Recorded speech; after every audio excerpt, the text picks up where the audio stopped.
안녕하세요. 시대명리학 한베리아 합니다. 오늘은 격을 잡고 영신과 기신을 구분하는 공부를 해볼까요? 자, 그럼 좋습니다. 지금부터 격을 잡고 용신과 기신을 잡는 공부를 시작하겠습니다. 격을 정하고 일간이 강약에 따르는 용신과 기신을 잡는 것은 명리학이라는 이 학문에 들어갈 수 있는 전제 조건이라 할 수 있는 것입니다. 간단히 말하자면 격을 제대로 잡지 못하거나 용신과 기신을 무시한다면 명리학이라는 이 학문에 접근할 수도 들어갈 수도 없다는 뜻입니다.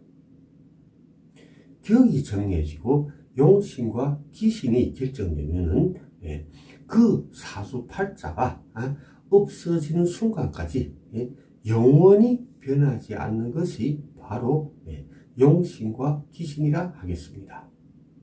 저희 한베리 시대 명리학에는 격을 정하고 용신과 기신을 잡는 데 있어서 완벽한 통일된 공식과 법칙이 있습니다. 그 통일된 공식이라면 월지가 일간에 행사하는 힘이 전체 사주원국에서의 51%를 차지합니다. 즉 다시 말하면 월지 하나가 일간에 51%의 힘을 행사한다 라는 뜻입니다. 따라서 명리학 교재들을 찾아보면 월지를 월령이다 혹은 사령이라고도 하는 것입니다. 그만큼 월지 힘이 강하다는 뜻이죠. 자, 그러면 그 아래 우리 법칙을 봅시다. 일간이 강약을 결정하는 데 있어서 저희 시대명리학에서는 일간을 제외한 기타 7글자를 두 가지 패로 나눕니다. 쉽게 이해하자면 아군과 적군이 관계라 생각하면 되겠습니다. 일간을 생조하는 역량이 일간을 제외하는 역량보다 더 크면은 일간이 왕하다 혹은 신강사주라고 할 수 있으며, 반대로 일간을 제외하는 역량이 일간을 생조하는 역량보다 더 크다면은 신약사주다 혹은 신약격이라 하는 것입니다. 이런 완벽하고 선명한 공식과 법칙이 있음으로 하여 초보자들이 쉽게 이해하고 쉽게 장악할 수 있게 되는 것입니다. 그럼 아래에 일간이 강약을 잡고 용신과 기신을 구분하는 체계적인 공부를 시작했습니다. 저희 시대 명리학에서는 일간이 강약을 잡고 용신과 기신을 구분하는 데 있어서 모두 6가지 법칙이 있습니다. 이 6가지 법칙은 사주팔자 조합이 얼마나 많든지 간에 모두가 이 6가지 법칙 내에서 일간이 강약이 결정되고 용신과 기신이 구분되는 것입니다. 자, 그럼 6가지 법칙 중 첫째는 일간이 월지에 왕하거나 왕하지 않은 두 가지 경우에 대해서 알아보겠습니다. 자, 그럼 첫째, 일간이 월지에 왕한 경우에는 두 가지 상황이 존재하는데, 하나는 신강격 혹은 신강사주가 되고 다른 하나는 종왕격 혹은 종왕사주가 되는 것입니다. 자, 그럼 아래에 사주를 가지고 직접 설명을 드리겠습니다. 이 사주를 보면 갑술년 정묘월 일묘일 신사시에 태어난 명조입니다. 이 사주조합을 보면 일간일목이 묘월에 51%의 왕기를 가지고 태어났습니다. 그렇다면 우리가 이 사주의 평형을 잡아주려면 무엇을 찾아야 될까요? 당연히 일간을 제어하는 재관식상을 찾게 되겠죠. 그래야만이 일간이 평형을 유지할 수 있다고 하겠습니다. 저희 시대명리학에서는 일간이 월지에 왕할 경우에는 세 개곳에서 일간을 제어하는 자를 찾습니다. 그 세 개곳이라는 월간과 시간, 일지를 말합니다. 따라서 월간, 시간, 일지를 삼각지대의 법칙이라 하는 것입니다. 자, 그럼 이 사주를 봅시다. 월간, 정화는 일간을 설계하는 식신입니다. 월간, 정화가 일간을 작용하면 무조건 지지의 뿌리가 있어야 되거든요. 자, 그럼 다시 봅시다. 월간, 정화의 지지는 묘목입니다. 즉 다시 말하면 목생화의 작용광이가 되는 것입니다. 따라서 월간 정화는 지지에 뿌리가 있다고 하는 것입니다. 그러므로 일간일목과 능이 생극작용을 할 수 있는 것입니다. 따라서 이 사주는 기타 조건이 어떠하든지 간에 신강사주가 되지 절대로 종왕사주가 되지 못합니다. 어떻습니까? 간단하죠? 이렇게 통일적인 공식과 법칙을 장악한다면 일간이 강약을 또 쉽게 잡을 수 있고 또한 용신과 기신도 쉽게 구분할 수 있는 것입니다. 왜냐하면 신강사주의 용신은 재관식상이 되기 때문입니다. 그러므로 일간이 강력만 결정되면 용신과 기신은 자연적으로 구분이 되는 것입니다. 자, 그렇다면 다른 사주를 또 봅시다. 이 사주는 갑술년 임신월 임진일 을사시에 태어난 명조입니다. 이 사주 조합을 보면 임수일간이 신금월에 역시 51%의 왕기를 가지고 태어났습니다. 따라서 일간이 월지를 얻었다 하거나 왕하다고 보는 것입니다. 그렇다면 역시 삼각지대의 법칙을 적용하여 최종 신강사주냐 아니면 종왕격이냐를 결정하게 되는 것입니다.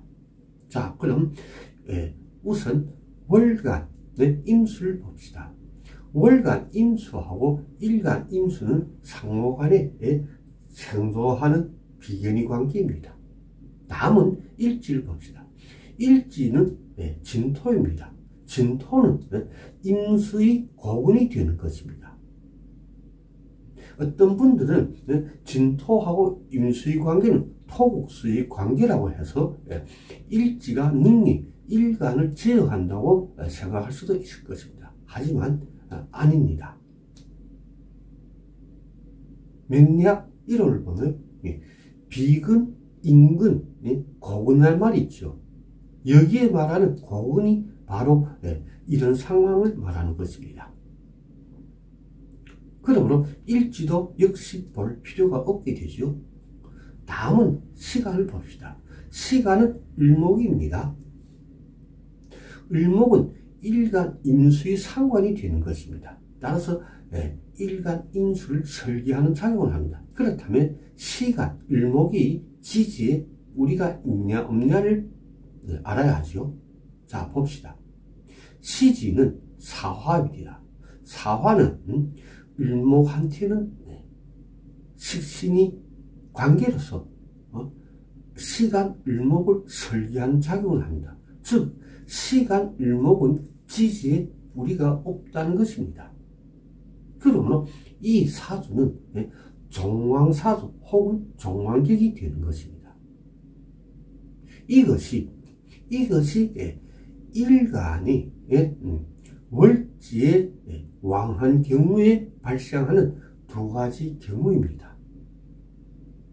다음은 작은 둘째, 일간이 월지에 약한 상황에서 역시 두 가지 상황이 발생하는데, 하나는 신약사주가 되는 것이고 다른 하나는 종약사주가 되는 것입니다.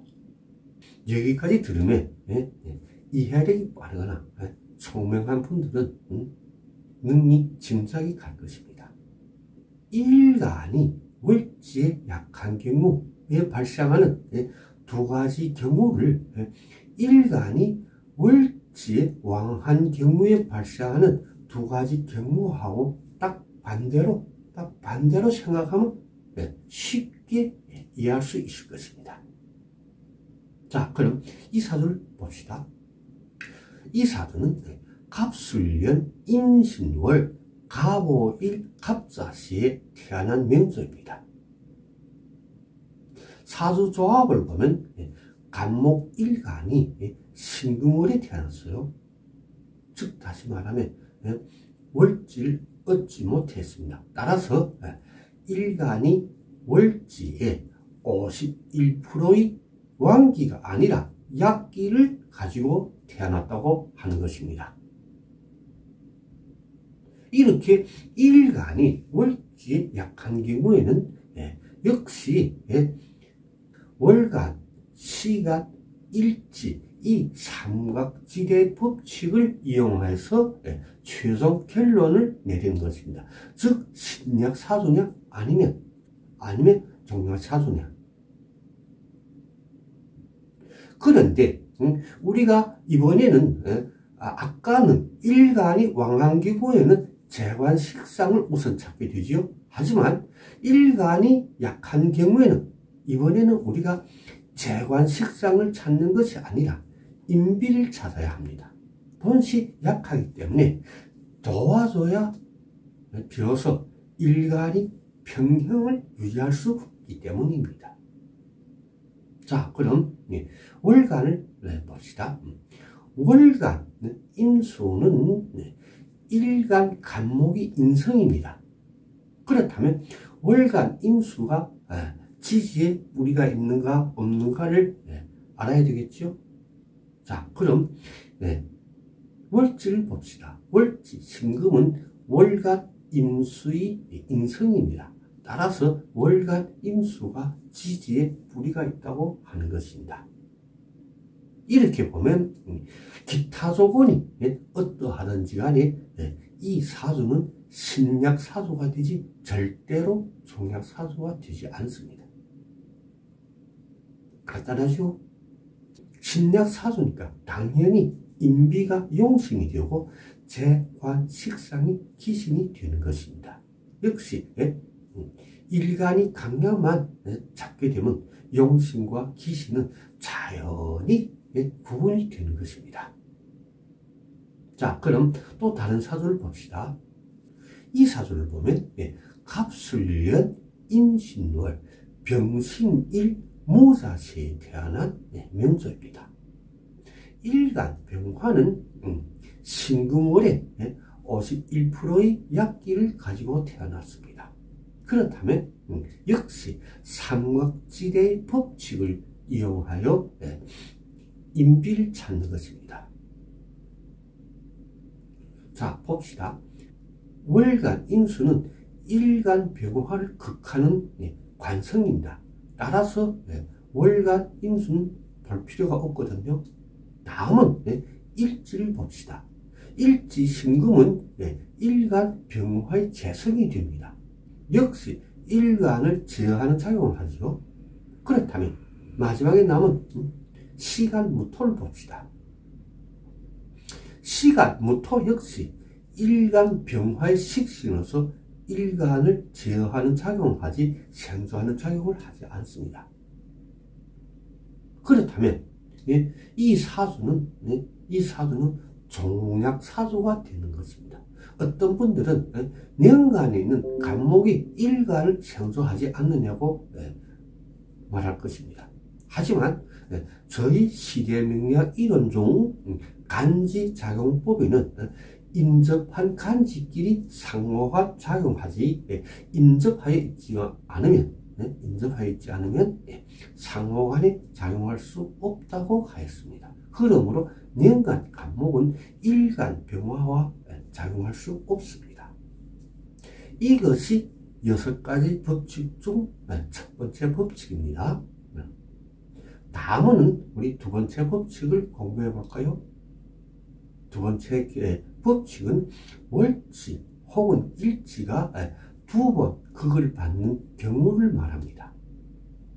여기에서 두 번 극을 받는다는 것은 극을 받거나 상대방한테 극을 받거나 아니면 설기 혹은 총합 형사를 말합니다. 여기에 대한 이론 지식은 초급반 공부에서 이미 다 배웠습니다. 그러므로 여기에서는 다시 상세하게 설명을 드리지 않겠습니다. 자, 그럼 이 사주를 봅시다. 이 사주는 무인년 임술월 계묘일 개축시에 태어난 명조입니다. 두 번째 법칙은 월지 혹은 일지가 두 번 극을 받는 경우를 말합니다. 여기에는 세 가지 작은 법칙이 있습니다. 그중 첫 번째, 월지가 두 번 극을 받으면 일간에 51%의 힘을 행사하지 못합니다. 하지만 일간과 생극작용은 할 수 있습니다. 왜냐하면 극을 받아 51%의 힘을 행사는 할 수 없어도 완전히 본시 소유하고 있던 모든 힘을 다 상실하지 않았기 때문입니다. 그러므로 일지와 능이 작용은 할 수 있는 것입니다. 그렇다면 이 사주를 봅시다. 무인년 임술월 계묘일 개축시에 태어난 명조입니다. 이 사주를 보면 월지가 술토입니다. 두 번 극을 받았다는 것은 월지를 중심으로 좌우에서 즉 년지와 일지가 월지를 극하거나 아니면 극합 혹은 충 형사를 하는 것을 말합니다. 그렇다면 다시 봅시다. 월지술토와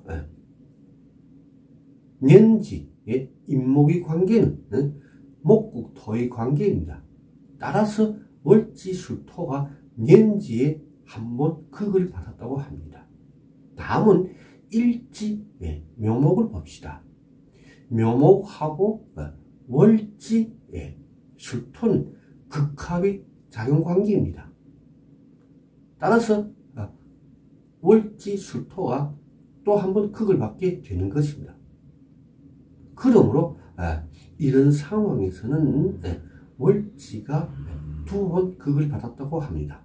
그러므로 월지 술토가 일간 개수한테 51%의 힘을 행사할 수 없게 되는 것입니다. 다음은 작은 두 번째, 일지가 두 번 극을 받으면 일간과 생극작용을 할 수 없습니다. 왜냐하면 일지는 월지와 달리 한 번 극을 받으면 절반씩 힘이 감소됩니다.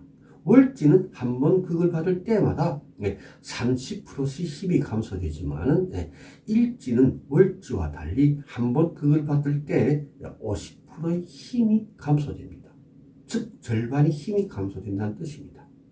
그러므로 두 번 극을 받으면 본시 소유하고 있던 전부의 힘을 상실하게 되는 것입니다. 따라서 일간과 생극작용을 할 수가 없게 되는 것입니다. 이것이 월지하고 일간의 차이점입니다. 이 사주는 무인년 김이월 임신일 정미시에 태어난 맹조입니다. 일지는 신금입니다. 월지하고 시지는 미토입니다.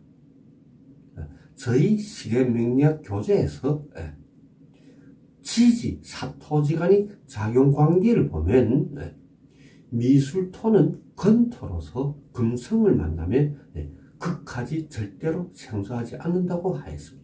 왜냐하면 미술토는 건토입니다. 따라서 화성이 성질이 있기 때문입니다. 그렇다면 이 사주를 봅시다. 월지 미토가 일지 신금과의 관계는 화금의 관계라고 할 수 있습니다. 시지 미토 역시 마찬가지입니다. 이렇게 일지 신금은 좌우로 두 원의 극을 받게 됩니다. 따라서 본시 신금이 소유하고 있던 모든 힘을 상실하게 됩니다. 그러므로 일간 인수와 아무런 생극작용도 할 수가 없습니다. 즉 다시 말하면 일지는 월지와 달리 두 번 극을 받으면 폐물이 되는 것입니다. 이것이 작은 두 번째, 일지가 두 번 극을 받으면 일간과 작용할 수 없다는 것입니다. 다음은 작은 세 번째. 작은 세 번째는 월지와 일지가 동시에 두 번 극을 받으면 어떻게 되는가입니다. 월지와 일지가 동시에 극을 받으면 일지가 두 번 극을 받았다고 하지 월지가 두 번 극을 받았다고 하지 않습니다. 자, 그럼 이 사주를 봅시다. 무인년 임술월 계묘일 경신시에 태어난 맹조입니다. 먼저 일지를 봅시다. 일지는 묘목입니다. 시지는 신금이고요. 즉 다시 말 금극목의 관계로서 일지가 시지에 한번 극을 받습니다. 다음은 월지를 봅시다. 월지는 술토입니다. 술토와 묘목의 관계는 극합의 관계입니다. 그러므로 일지 묘목은 또 한 번 월지의 극을 받게 되는 것입니다. 그렇다면 우리 월지를 볼까요? 월지 술토는 년지 임목한테에 한번 극을 당하고 일지 묘목한테에 또 한번 극합을 당해가지고 역시 월지 술토 역시 두 번 극을 받게 됩니다. 이런 상황에서는 일지가 두 번 극을 받았다고 하지 월지가 두 번 극을 받았다고 하지 않습니다.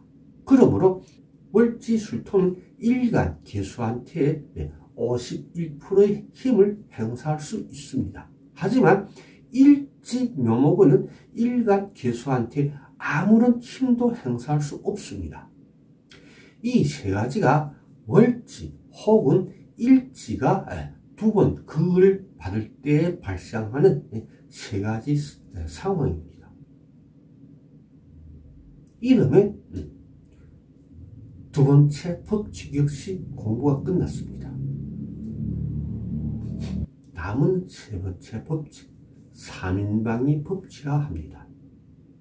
3인방 법칙이란 월지가 두 번 극을 받는 상황에서 적용되는 법칙입니다.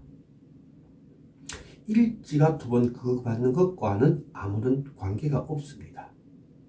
오직 월지가 두 번 극을 받는 상황에서만 적용됩니다.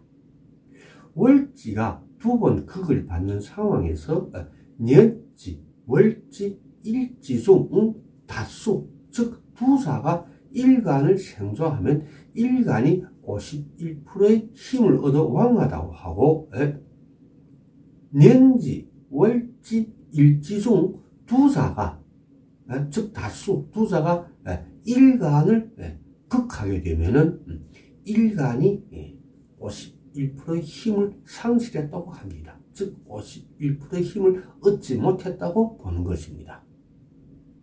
그러므로 년지, 월지, 일지를 3인방이라 하는 것입니다.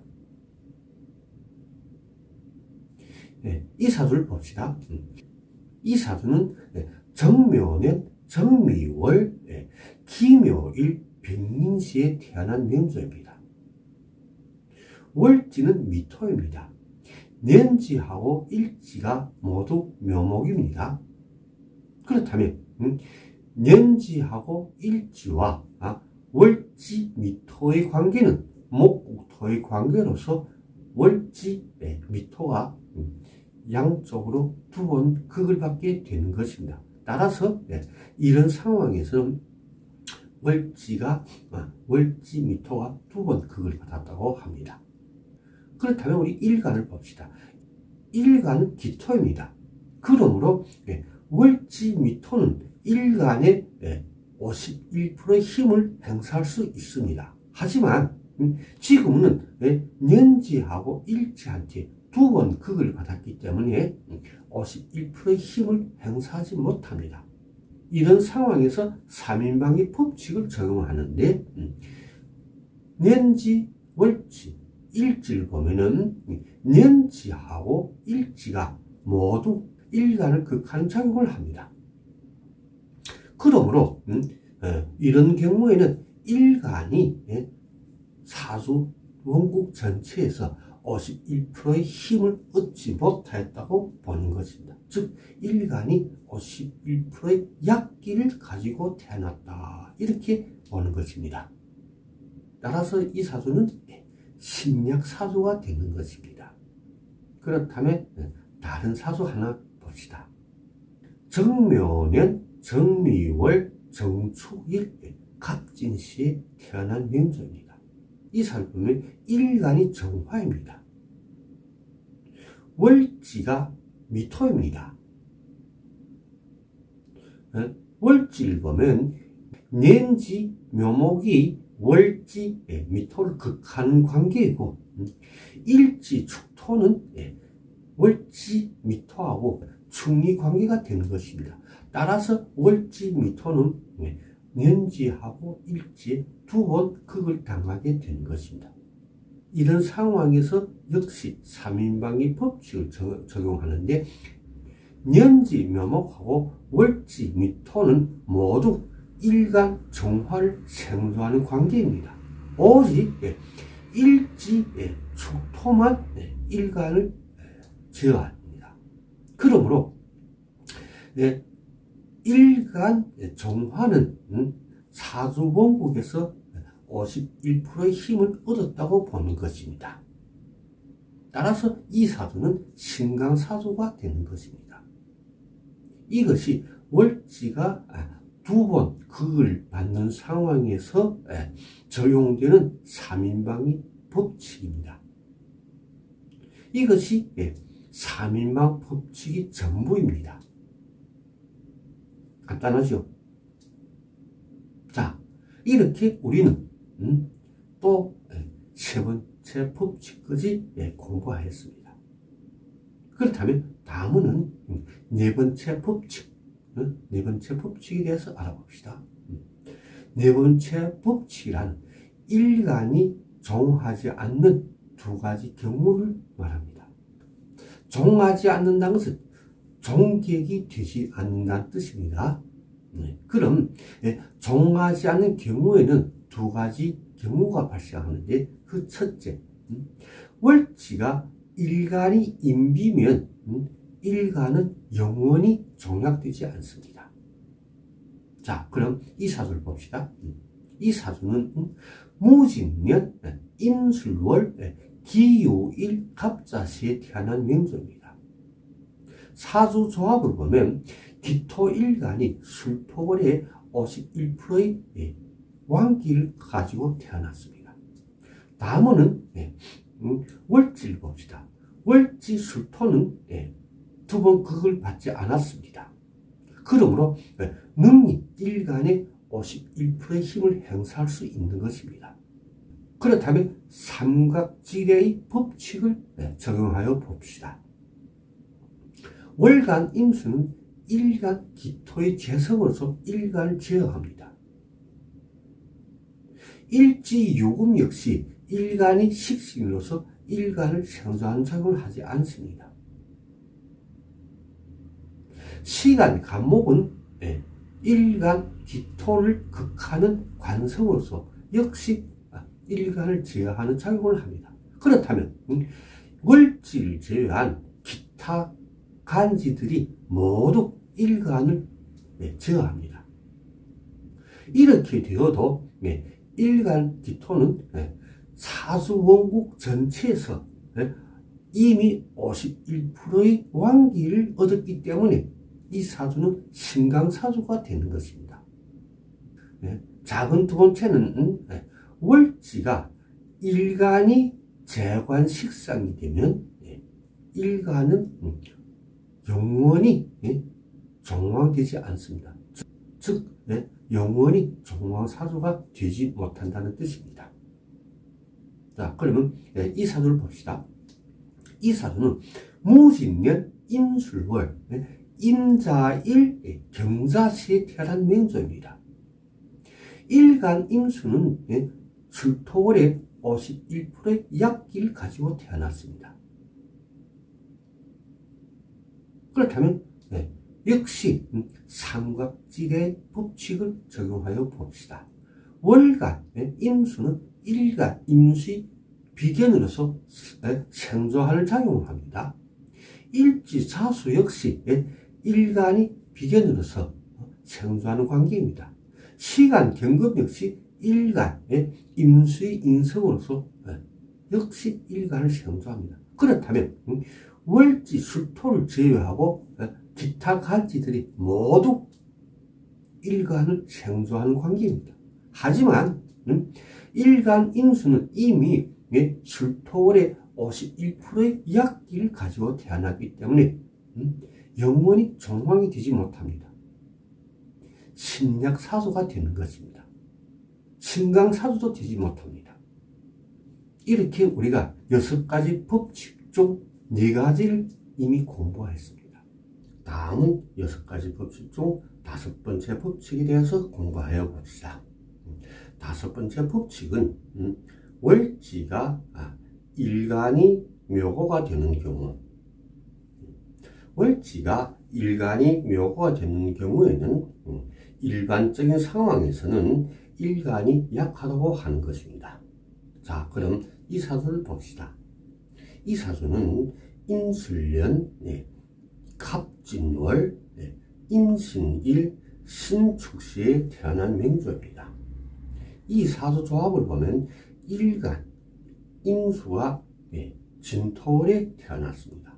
진토는 임수의 묘고가 됩니다.